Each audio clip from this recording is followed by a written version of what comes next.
Some airlines are now looking to expand business class service as demand for premium travel starts to show signs of recovery. Among them is British Airways and its subsidiary OpenSkies, an exclusive business class airline. Joining us now with details on that from Paris is OpenSkies CEO and 30-year aviation veteran Dale Moss. Good afternoon to you, Dale. Tell me, what is happening with the business traveler appetite right now? Are companies spending like they did 2 years ago?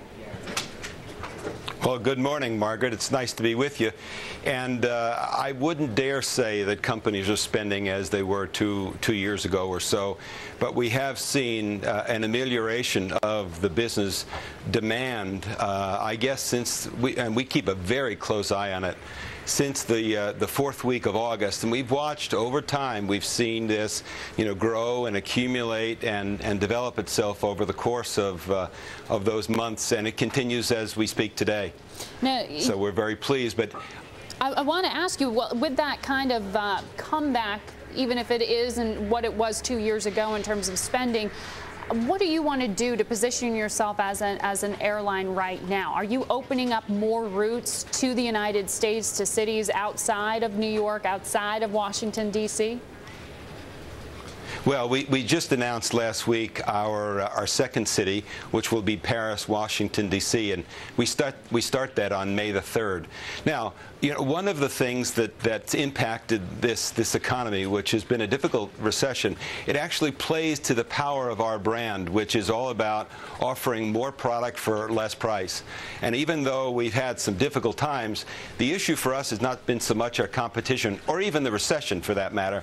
It's just getting the word out that OpenSkies exists with a proposition that's more for less. It's a better product at a better price. And when people see it, and we've had over 130,000 passengers since we started in June of 2008, and just in the Paris-New York run, we have 29% market share. So we're starting to make our mark, and we're kind of pleased with it.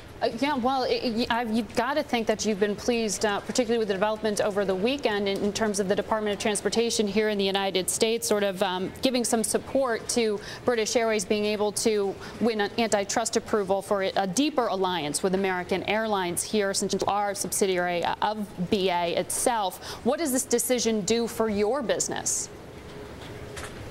Well, I think it's a great decision. I think it was an appropriate one, and we'll see what happens over the next 45 days. We'll look to explore what kind of opportunities exist for OpenSkies inside that framework, and we're hopeful that there will be some. Now, as part of that agreement, you're going to have to give up, what, 4 slots in the international routes there. I know we want to bring up a statement here because I'm sure that you're going to want to give us your take here. Virgin Atlantic's Richard Branson says that this decision, he doesn't like it so much. He used pretty harsh language here. He says it's a kick in the teeth for consumers, and that they're going to have to pay a price here. Bottom line, are fares going to go up as a result?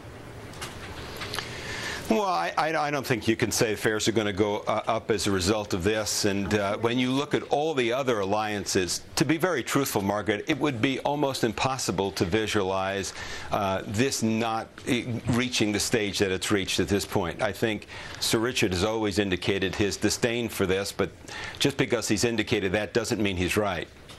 Are prices going to go up? Well, I think if you look at prices over the period of time, I think they've moderated, fairly well, and they're driven by supply and demand. The issue for OpenSkies, which I think is really important, is that our prices oftentimes are more than 50% lower than our competition. So I'm not so much worried about everybody else on the planet. I just worry about us and how we stack up with our competition with both New York and Washington on our way to Paris. And we stack up with over 50% savings, and that's where we want to be. That's what OpenSkies is all about. Well, so where else do you want to be? I mean, outside of the U.S., you said you did just add a route here. Looking internationally, does that mean you're going to be expanding business class options to Asia, to Dubai, to Hong Kong, to Beijing? I mean, what markets do you want to add here? Well, we've always felt that OpenSkies, once it developed itself, had the opportunity to become somewhat of a plug-and-play kind of proposition. But what we've learned over the course of the past 12 months or so is let's not get carried away with ourselves at any point. Let's make sure we stay focused on our customers, on the key routes that we're serving, deliver a great product, exceed expectations, show some great savings for corporations, show travel agents a new way in which they can work with us. And once we get that, then I think we can really start looking to other areas. We certainly look to other cities in the United States. We look to other cities inside of continental Europe so that's another to make year out, the New York. I think it probably is another year out. Margaret, like I say, the past 12 months have taught us to be a little prudent.